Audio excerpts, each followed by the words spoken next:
То есть в 20 веке еще, в середине 20 века, тушины, которые сегодня считаются грузинами, они старики, среди них они помнили чеченский язык, помнили чеченские песни, исполняли чеченские танцы, и топонимы этой части Тушеты, они совпадают с названиями некоторых чеченских тейпов, в частности Цонтрой и Чинхой.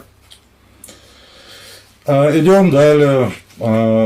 Был такой автор, как Зубарев, автор 19 века. Он исследовал эти районы непосредственно, и вот что он свидетельствует. Тушины, пшавы и хевсуры говорят испорченным грузинским языком, с примесью слов кистинских. Тушины перекительского и цовского обществ говорят и по-кистински, ибо они происходят от кистин. Зубарев, поездка в Кахетию, Тушетию, Пшавию, Хевсурию и Джара, Белоканскую область. Русский вестник, том 2, 1841 год, страница 531.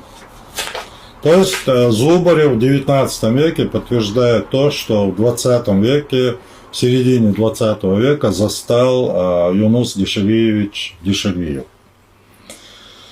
Вот грузинская исследовательница Очиаури, она отмечает, когда горные районы Восточной Грузии, пишет она, усеяны нахскими топонимами, и эти топонимы нельзя приписать грузинам, уже сам напрашивается вопрос о том, не проживало ли здесь некогда население нахского происхождения.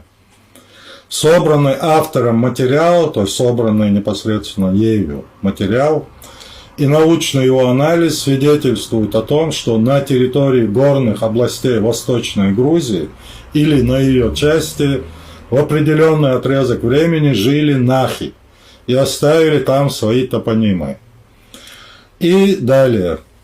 В предыдущем разделе диссертационной работы выяснено, что древние обитатели Шатильского ущелья, Анаторели, были по происхождению кистинами, то есть чеченцами.